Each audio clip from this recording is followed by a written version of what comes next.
So how did this thing happen? Well, we're all trapped at home, and working from home is awful. However, no one objects to my Kenny Loggins addiction, and that is very important. Not even the vacuuming robot does that. It doesn't even have feet to be loose, so it's good. What is this thing you're watching? This is a competition. We like competition. Capitalism is about competition, so here we all are. Each contestant will have 5 minutes to present 7 slides, and they're going to try and make you laugh. They're competing for comedy. It's great. All right, so our presenters this evening, we're going to start the first half off with Brian, Chris, and Pauline. Then we'll have an intermission where we answer questions from that first half. I guarantee you it will be 200% more funny than it's ever been before. Then, after the intermission, we'll have Annick and Jess. Following that, there will be voting. You should do that because you live in a democracy, unless you live in America. And then we'll have our winners. Then we'll have our winners present the final deck, which is just straight fun. So, where did all these slides come from? Well, I have very weird hobbies. Try and figure out what my hobbies are when you've seen all these slide decks. Also, we rely on you donating your slides. You can email them to slides@zoombullshit.com. Don't worry, I'll say that many more times tonight. Slides@zoombullshit.com. Those slides are really how we make this work.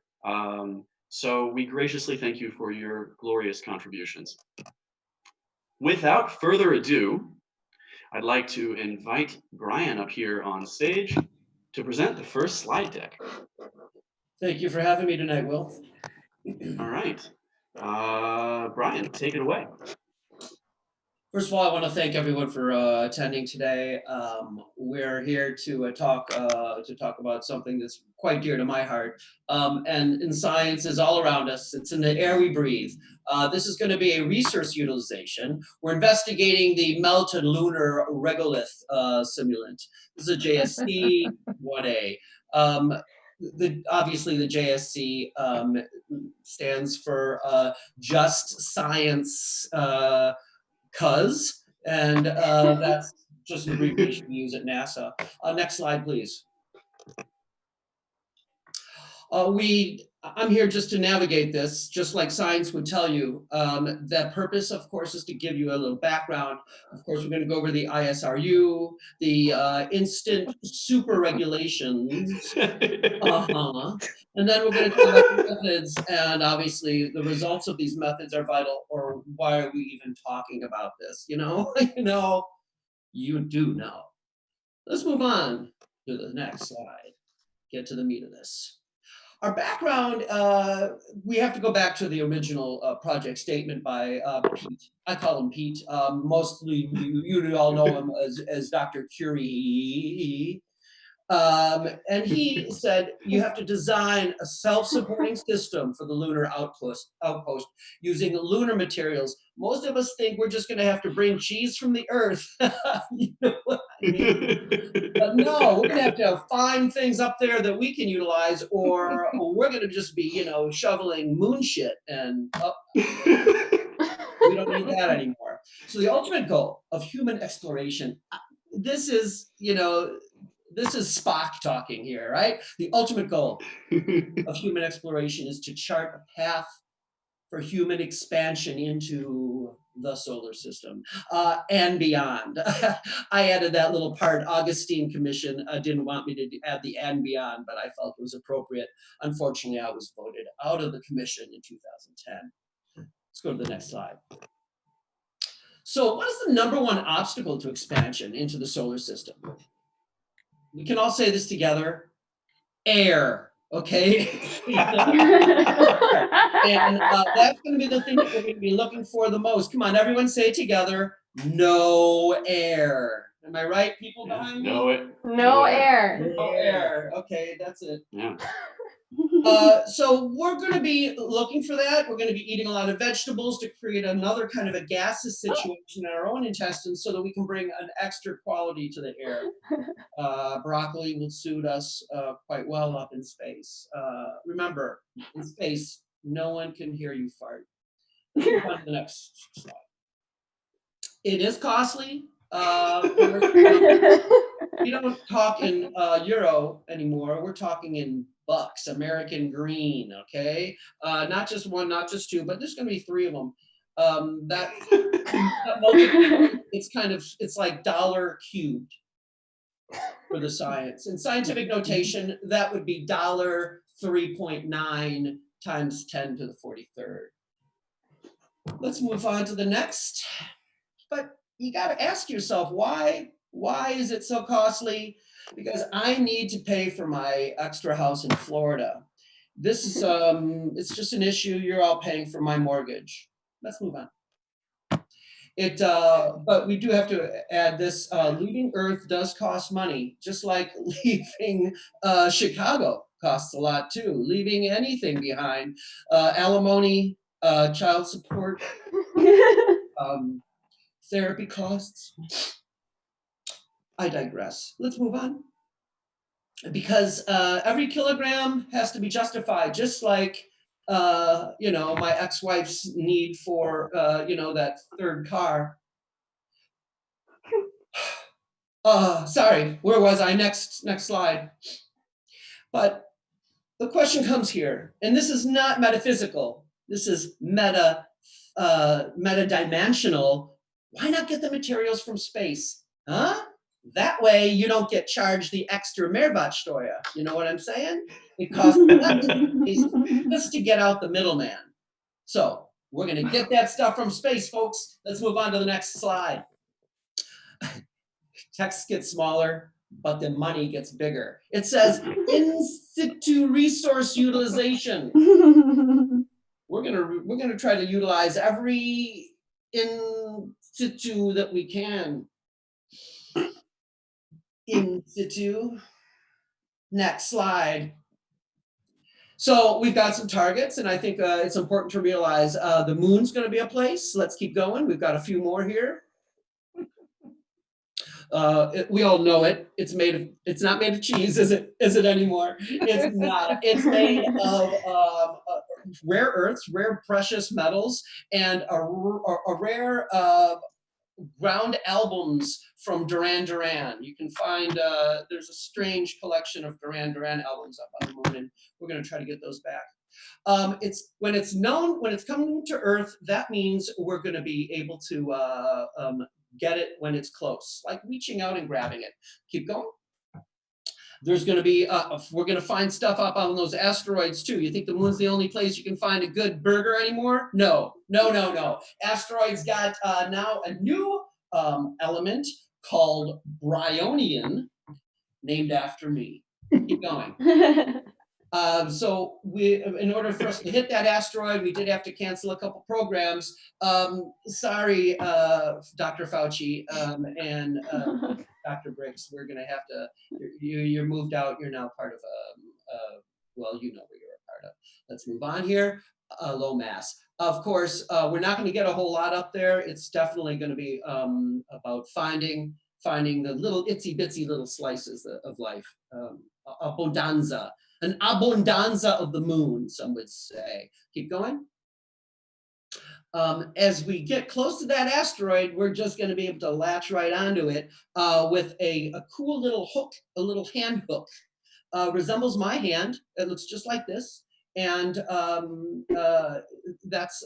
it's the claw that you'll find. Okay, let's keep going. So as you can see, we've got a whole bunch of asteroids in there. I don't know if you can see them all, but we've got a whole lot of them that we can latch ourselves onto. It's just a matter of, putting our arms out there and seeing what we can grab onto. It's a little bit of luck and a lot of science. Huh? Let's move on. So this will be our final slide of the night, and I think you can definitely tell we've got a lot of colors. There's a lot of colors in this graph, and I think that pretty much defines the potential of the rainbow, of life. It's boring. Because space might look black to you and me. It's actually, they're creating a whole plethora of color choices. Pretty soon we're going to be able to wallpaper the moon, and that'll be for next week's presentation. Thank you so much for taking the time about the wonderful world of in situ research. Brian, thank you so much. All right, if we could get Chris up here on stage, you're presenting next. And when you're ready, take it away. Tonight's about a very complex topic that I'm trying to make easy to understand for you. Tonight's about the clash of society we're currently in, millennials and money, because usually millennials don't have money and they're trying to survive. Still, they have goals and values, but what should you do without money? And that's what my presentation is about. Next slide, please. So, as I said, it's very complex. So in the US,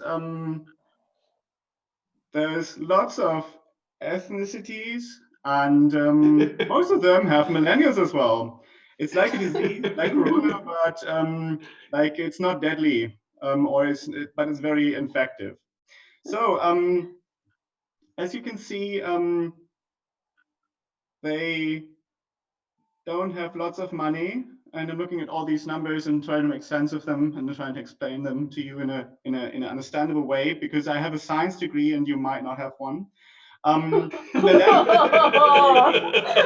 Usually, like in their like best years, like from 20 to 35, and they're part of all these groups. Next slide, please. So, as you can see, in the US, being a millennial and being poor is different than in Europe, maybe. So an income level at $99,000 might be considered poor here in Berlin, and 25,000 a year is like the lowest level you can live on. But in the US, as you know, the social system isn't as stable as in Europe, and these people have to make a living out of these like really small minimal wages. And why do they earn that little money? So as you can see, they really have strong beliefs, and they have a weird attitude towards money, and lots of them are hippies, actually. You know, these people, they don't really value money that much, but especially in Corona crisis, surviving is hard. Next slide, please. So yeah, as I said, most of them are like really alternative or hippies, as you see in this picture. For us as like responsible people, it's really important to reach out to them, because otherwise, you know, the gap in society might broaden. You know, these people might be really poor, and they are poor. Most of them are poor already. To keep our level of society up, we have to take care of these people. We have to take care about their well-being as well, even though they don't understand how our society works. Next slide, please. So, as I said, millennials are like a disease. They spread and they're evenly like occupied all the different parts of our society, like banks, credit cards, insurance, mobile banking, e-payments. And there's basically no way to get rid of them, because I think societies need diversity, like vegans or like and so millennials are part of our culture. And I guess without millennials, our culture would be less diverse and less interesting than it already is. Next slide, please. So millennials are like you said, it's like they have their own world. They're like unicorns. They live in their like pink bubbles, and they still believe in the American dream. And they believe in this like good world that can happen if they just follow their ideas and continue the path they're on. they're pretty narcissistic or egomanic at some point. You know, all these influencers, they focus on their own goals. They sometimes don't really focus on society that much. They don't really think about the future. That's the hippie part. That, for example, retirement is not one of their like things they think about. What should they do in the future? And they don't know what they should do with money. Like point four, it's really difficult to connect financial services to their needs. Next slide, please. So Americans or millennials still believe in the American dream, and they still believe that what they were raised with, the ideas and ideals, are still possible. But I believe in this time, especially after this pandemic crisis, most of them have to wake up to realize that their dream is not possible anymore, and they have to become a different part of society. Thank you very much, and have a nice evening. Thank you so much, Chris. I know as a millennial, I am sold on that. Pauline, we've got presenting up next. Come on stage, and then we've got intermission. So, Pauline, take it away. Okay, so today I'm going to break down everything to know about insulin and glucagon, fasted and fed state. So when you eat and when you agree with the federal state. Next slide. So we have to start with the different properties of metabolism that are considered truism, like altruism. That's the one of the other people. Your truism is your own. So we're gonna focus on that. So there are future cycles that mean they're useless, but we're gonna talk about it anyway. They involve synthesis and degradation of fuel do not occur simultaneously. Yeah, because your body is kind of lazy, cannot do two things at the same time. They can mix up or degrade it, not everything at the same time. Then we told the other properties, acetyl-CoA or substance that produce it cannot be precursor of glucose. That's too complicated for you, so I'm gonna skip this one. ATP, the major phosphate donor, not donor, we're in Berlin, but not that one, and energy source. It just gives you sources, like energy, like donor. Just go grab a donor.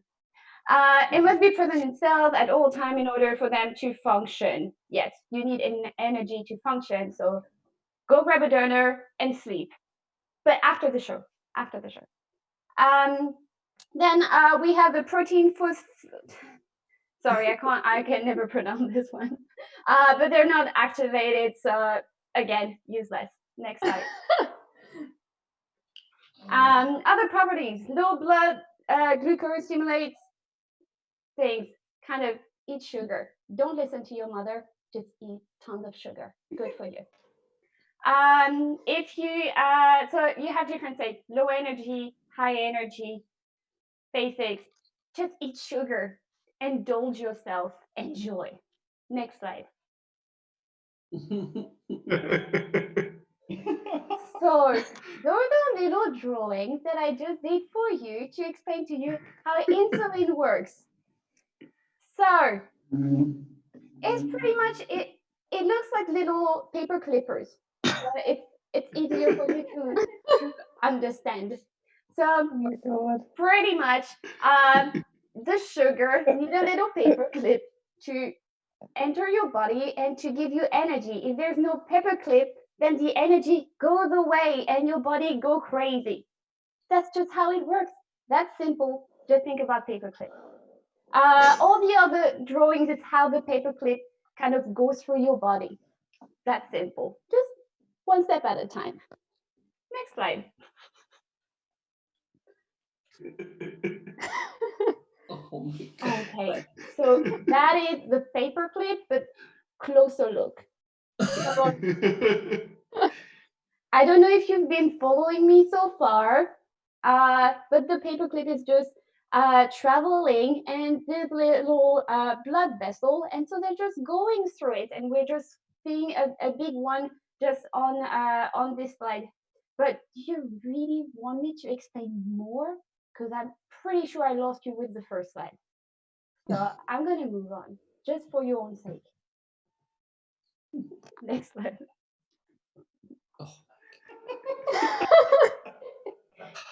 Okay, we're getting closer and closer and closer.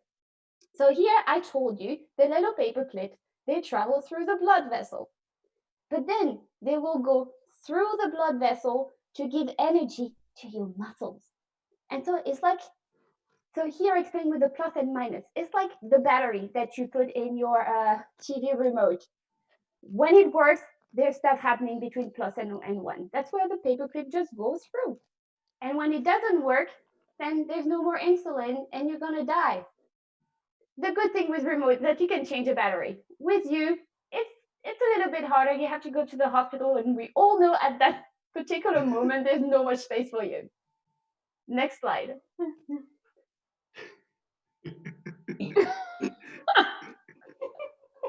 Okay, I know I've lost you so far. It's just more little drawings.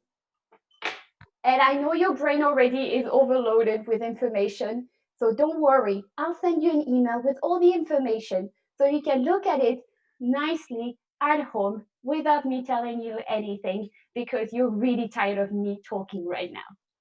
Thank you so much for your attention.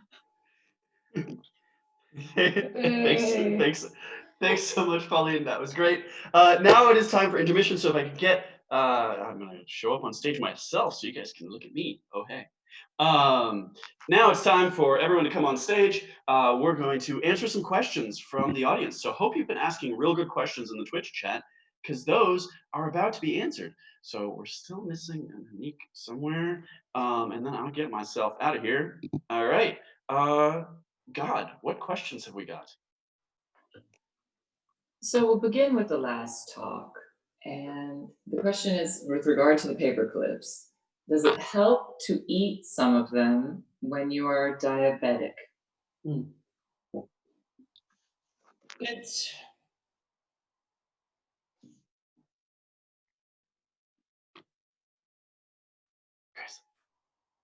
Paperclips? It? I didn't hear. so I guess I can start another answer to this. Are we all together? Yes, please. All right. Yeah. There's Definitely. A simple explanation to Think. about. tonight. We take All The paper clips And digest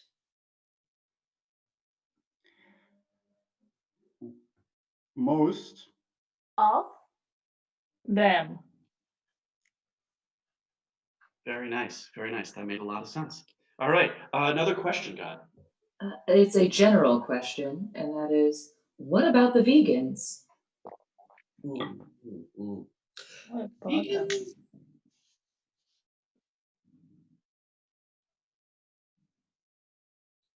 Chris. Oh, sorry.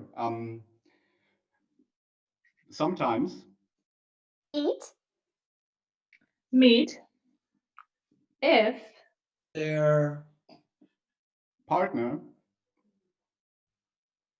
forces them to have diversity of sausages. All right. Let's get one last question before we move on to the second half. Tell us more about the massive fish in the background. those pet are Diverse. as the creatures on Earth. and if they die, Slowly. we Oh. will die. Happily. Well done, well done. Okay, guys, thank you so much. We will keep Annick out. Everyone else, please mute your video. We'll keep going on. So put your butt right back down in that chair. And Annick, take us away. Good morning, everybody. Of course, this is our redacted version of the MET2 Lecture 2 Causal Inference Part 2 at the Institute of Public Health. Next slide.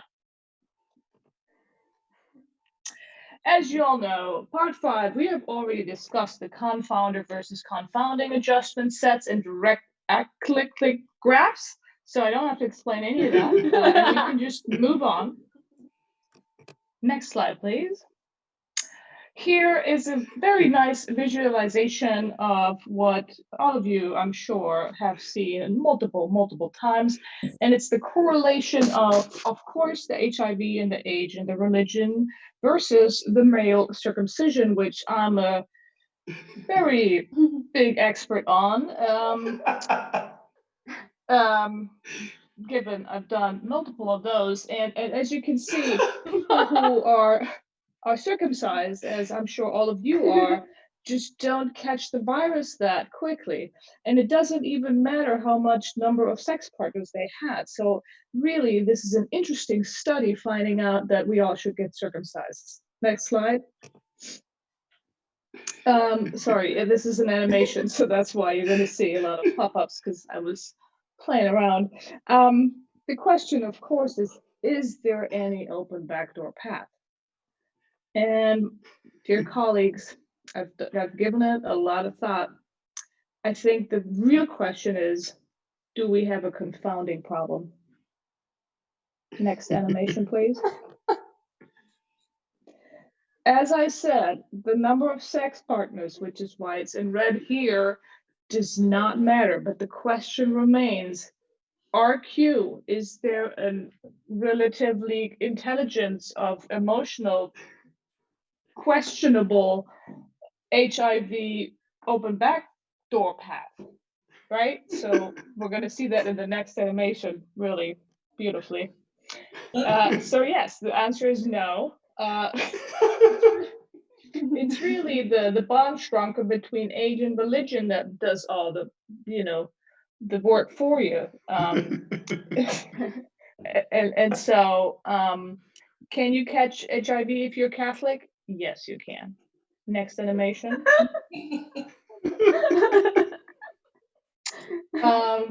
Can you catch HIV if you're under 20 and have numerous sex partners? No, if you're circumcised. Keep up with the slides. Next one.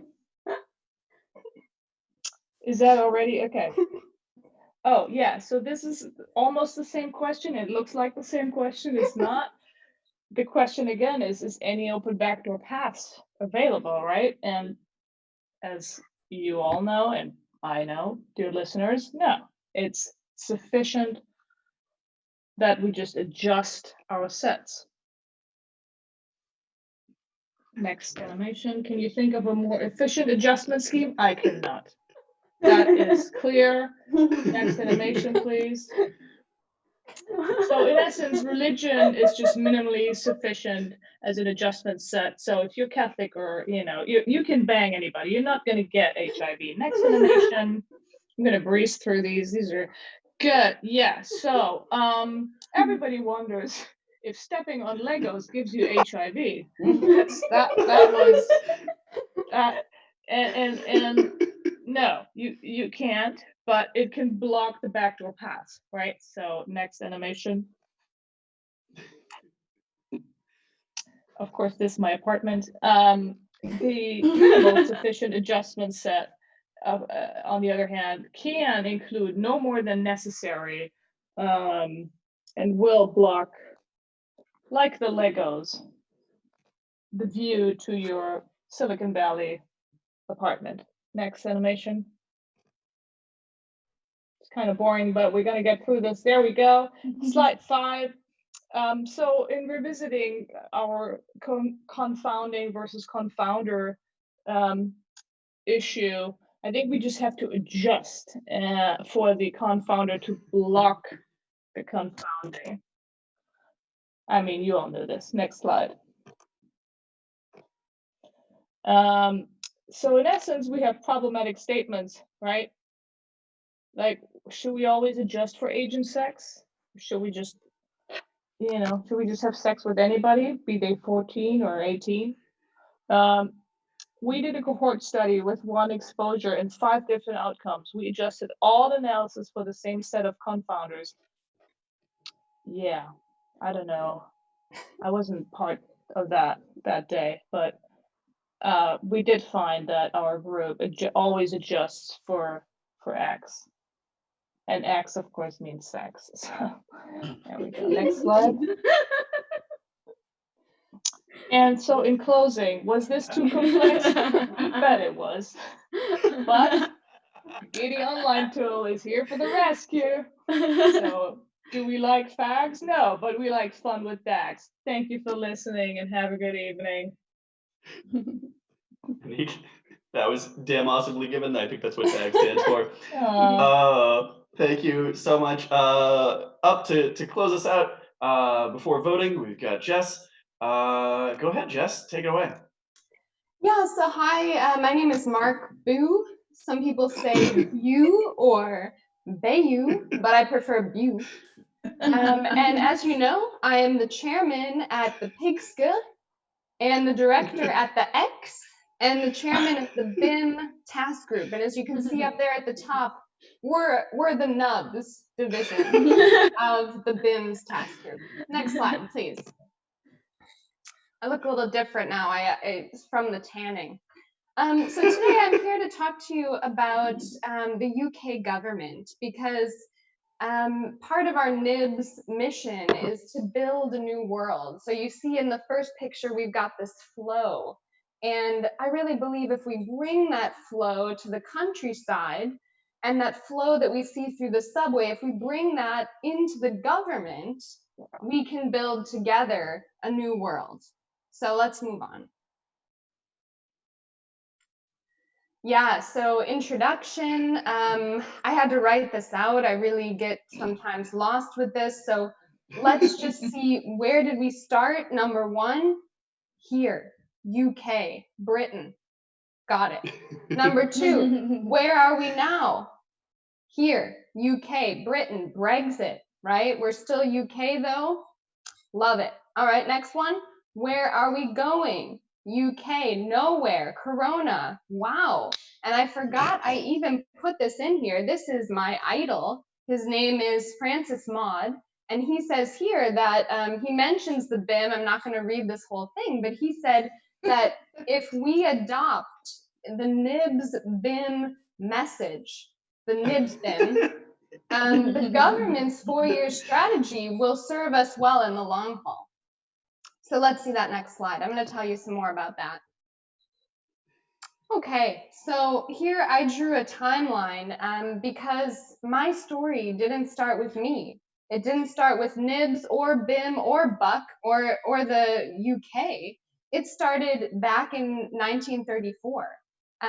That's right, Alfred Bossum, you may have heard of him, very famous, gave birth to Simon Report, later married, changed his name. And these two really laid the foundation for what was to come. But there were a bunch of idiots kind of in the timeline there. Nobody really did anything again until 1994. So there was quite a period of nothing going on. And then finally, with the Latham Report, they kind of got it back together, constructing the team. And just thinking about solutions for the UK, solutions for the here and now, where we are, right? We're in the UK still, I hope. And since 1934, we've been really productive. We've issued C70 reports. That's not just 70, C70, right? 50 times 70. I write that out with the C. Don't get lost in the notation. That's a lot, 3,500 reports. And yeah, you better believe it, that's efficient. All right, next slide. So here at BIM,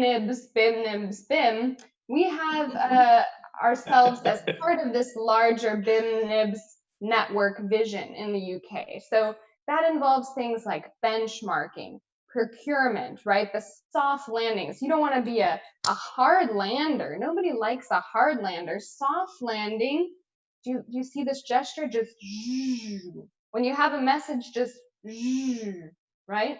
Okay, you've heard that one before. Great. DIFMA, that was the original name actually Elon Musk was considering for his baby.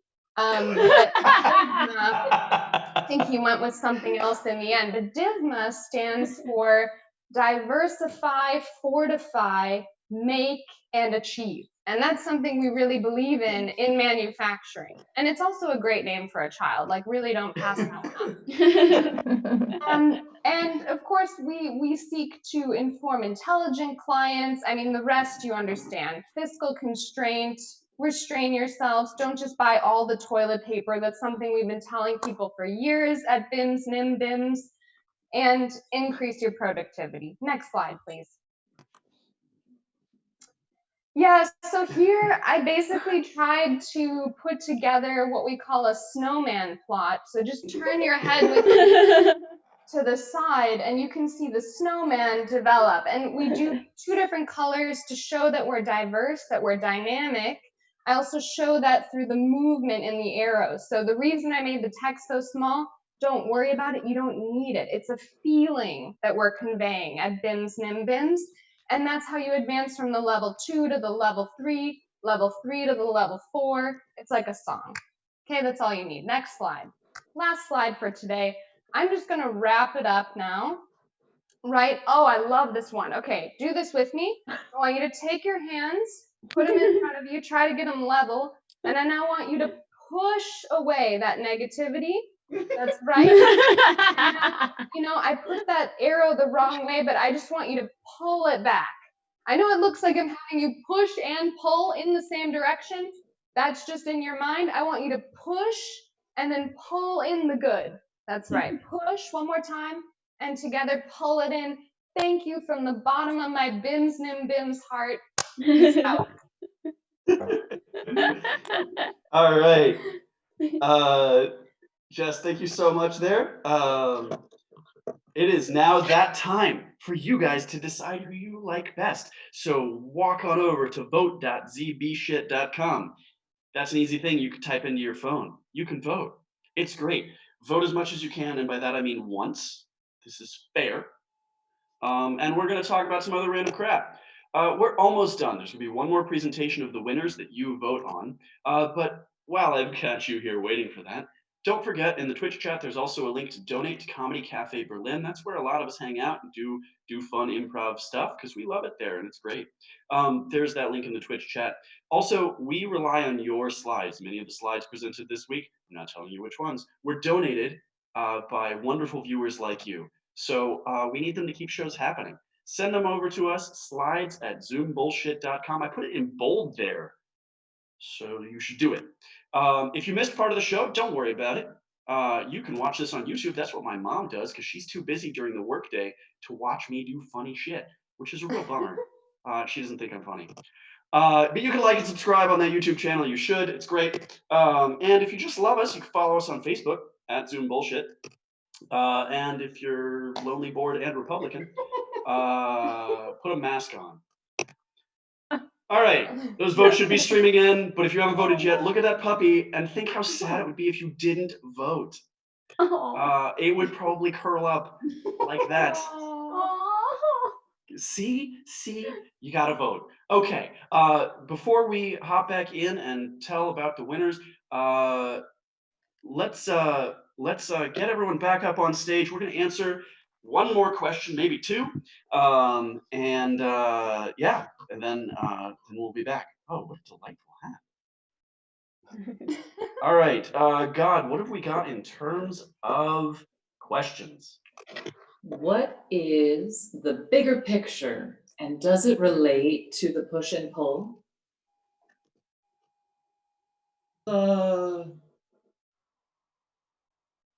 The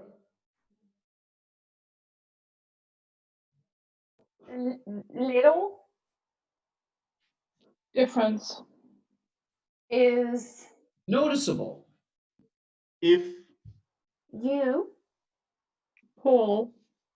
on The dots and Up. push the opposite. sides of The. Message. Very, very sage. Very sage. Okay, let's answer one more question, and then I'll announce the winners. How many is too many Oreos? Oh, good question. 10 of them is Not. too many. but it Can. be Expensive. or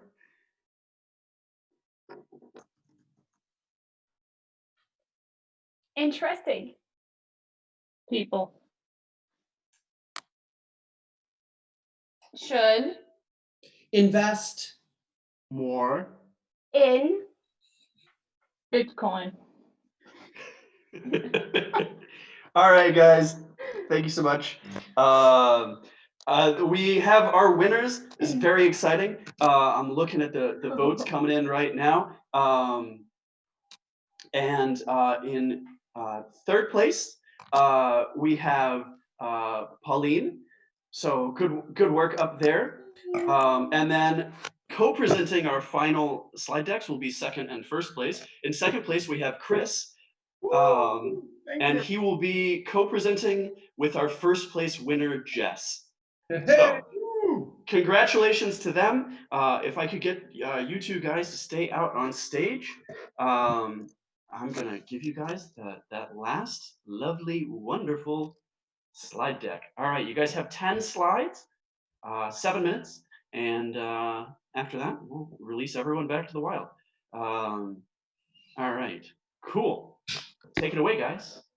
Yeah, hello. So I'm Rachel, and this is my colleague. Peter. And we're here for the NAC Ad Capstone Team Update. It's December 3rd, 2014. What else would you be doing? Christmas is around the corner, but we're glad that you took the time to pay close attention to what we have to present to you now. Would you like to start with the first couple slides? Yes, I will. I will do the next two. So our project, the name that no one can pronounce, is about a very scientific approach to combine data from community of North Carolina. And there's lots about communication and participation in it. The scientific methods we used might not be understandable for everyone, so we will not go into details about them. But to sum it up, we have some pretty smart minds, maybe the smartest ones in the country working on this topic. Next slide, please.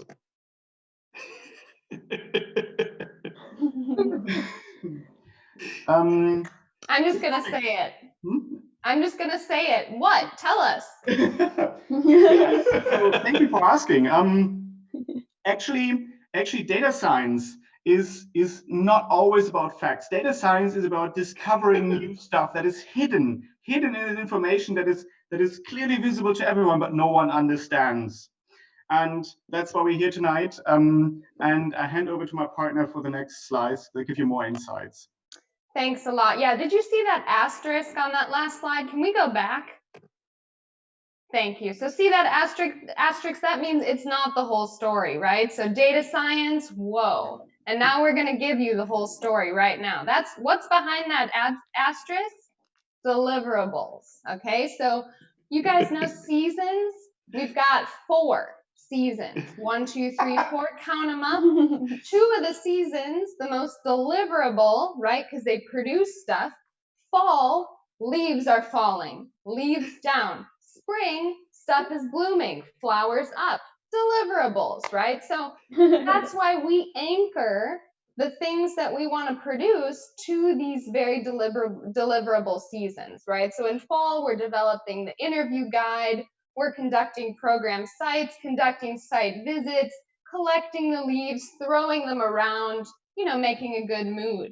And then in spring, we're busy. We're writing up, we're writing shorter summaries of what we wrote before because that's really inefficient, but we're working on it. And then developing plans to disseminate, just like the flowers, right? Seminating, that's the seed. So disseminate, plant flowers, grow, done. Next slide. Thank you. So I like to put in some plain speak lingo into my presentation. So you see here the long title, just scratch that out, AKA also known as what you're doing at all those site visits. You know what? Nobody knows what they're doing. Do you know, Peter? You don't know either. None of us know. I guess it's not always important to know the details, because that's why we have these associate scientists that work for us, and we pay them well to do their work better than we could. And basically our job is just to sell the idea, because like the seasons we've spoken about earlier, selling the idea and explaining the concept is very much important. Next slide, please. Oh, you hit the nail right on the head. Yeah. So the science we're in is about discovering new territory, things that have never known before, that no one understood before. And that's why we don't really know what we're going to discover soon. We believe that the discoveries we're going to make will be very important, especially about the program logic that is behind them. Because if we understand the logic, we can do more. Also, it is good to have a plan. Structure is always valuable, especially when you are entering new territory. And let's say that last one together. 1, 2, 3. Data. So you know, we are in the data science age. So everything nowadays is about data. The government is collecting data. The Chinese people are collecting data from you. The police is collecting data, and yet we are collecting data as well, because that's what everyone does. And that's why we believe it's really valuable to what we're currently doing. So, that's right. Leaves, data, flowers, we collect it all.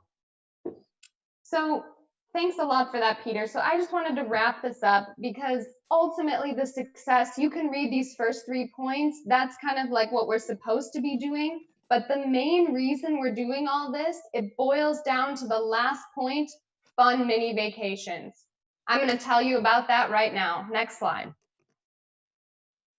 So we don't just take normal vacations. We take vacations with challenges, like communication challenges. Yeah, that elusive big O, you can imagine what that stands for. So we're doing all kinds of communication challenges, definitely not appropriate for work, but we're ready to grab life by the horns. We work through all 4 seasons, not just 2.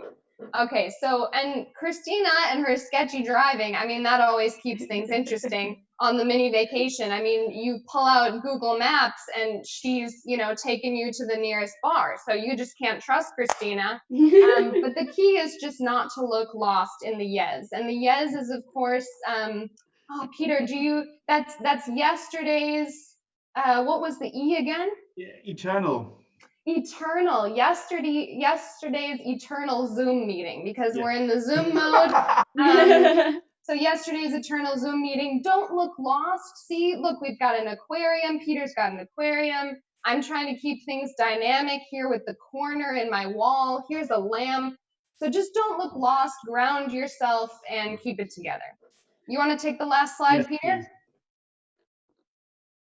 So I'll give you an outlook on the future. So what we'll do is we'll compile all the information and to phrase it in a really, really simple way, to give you like an answer you can make a decision on. And to sum it up, the answer is yes. The reports we created have so much in it that we won't go into details here because it would like kind of disrupt our timing. So please, if you have any feedback, leave it in the comments. You can reach us. We will answer it later in the Q&A session. Next slide, please. It's a bonus slide. Last slide. The most important step. Mac and cheese cook-off with wine, because we do good vacation. That's it. Thank you so much. Thanks. See you All next right, time.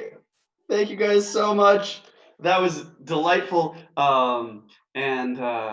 Just you guys as glorious victors are invited back next week. So hopefully you'll decide to join us. We got a couple more things before we go. First, I want to thank you guys. Thank a couple of people for making all this happen. And by a couple, I mean all of our wonderful presenters. They are just the best, aren't they? And also our brilliant tech genius, Summer. You haven't seen her, but she is making it all work behind the scenes.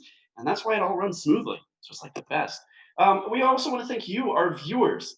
You are the best. You make this thing happen. Please give us more slides. You know how? Slides. ZoomBullshit.com.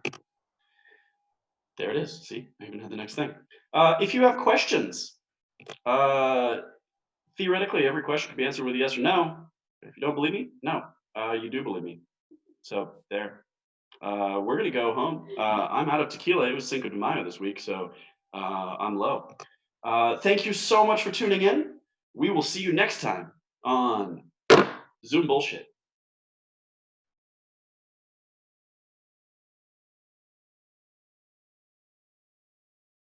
And we're upstream.